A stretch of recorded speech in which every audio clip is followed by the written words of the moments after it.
All right, let's talk about some players who exaggerate and then end up going the wrong way, okay? How do we realize we're going the wrong way? How do we stop it before it gets too far? Let me give you an example of something that's happened to me in my golf career. I remember at one point a buddy of mine, Danny LaCursey, says, dude, you look like you're too on top of the ball. He said, make sure you feel like you're a little bit more back here. And guess what? I got here, I started smashing the ball. Everything was great.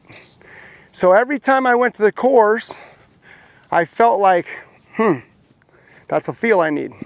So about 4 weeks in, I felt the same thing, but every day it was starting to move more and more here, okay?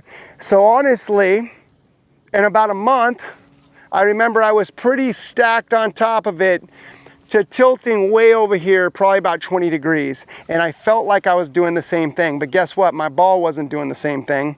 So it went from extreme this way to not hitting it very good to being really stacked over here to having to back out of it to get the ball up in the air to really nice, to starting to get low on the face, to starting to get hooky and low on the face, to actually almost topping the ball, okay? So what stopped me from doing it? I looked on video and go, oh my God, this is bad. I am way too tilted, okay? Well, guess what? I'm surprised I didn't hit back here, but my handle started to move forward. Guess what? I started to move this way a little bit more. And now guess what? I was hitting the ball low and I was like, wow, what am I gonna do here? So guess what? I had to figure out how to get my release patterns back. And so I figured out, now that I'm set up here, I'm gonna take a picture and I'm gonna put it on my mirror. And every time that I set up to a driver, I'm gonna set up, look in the mirror, and then look at that picture and I replicate it. So every day I check my setup, okay? Guess what? It never got messed up again.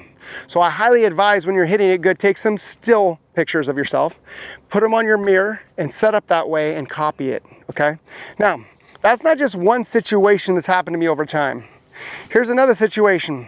When I was actually, I'll say a kid, but I was about 19, my swing direction, this is probably my swing, my face was probably about 10 degrees to the right, and my face was probably at that right flag, and my body lines were pretty square to hair right, and I used to dump this thing so far into out that I'd sling it back to the other one. So I'd take it to here, sling it just like that back at the other one, way into out.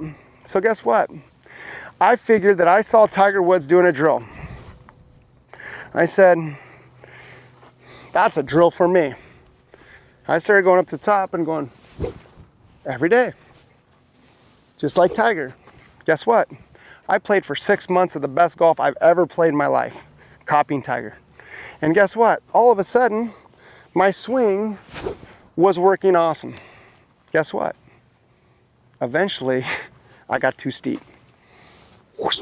I started coming over it, then I started to cut it. I didn't know how to get it back inside. And that was probably about 1994, 95. And then guess what? That's why I learned to teach, because I went to such an extreme extent from in to out to back over the top. And then I couldn't get back. Now, what can you do to not have that happen to you? Number one, what I would do is I would always watch within time. Don't do it every day, but at least once a week, look on video and make sure you're staying neutral, okay? I know how Tiger used to stay neutral. I don't know Tiger, but I know how he used to stay neutral because I heard from a lot of people that he would actually hit high draws, and that was the highest in to out shot, and low cuts, which would be his steepest shot. So those two ends of the spectrum, from the most under to the most over, kept him neutral. So he'd play 9-box so he could control all his windows.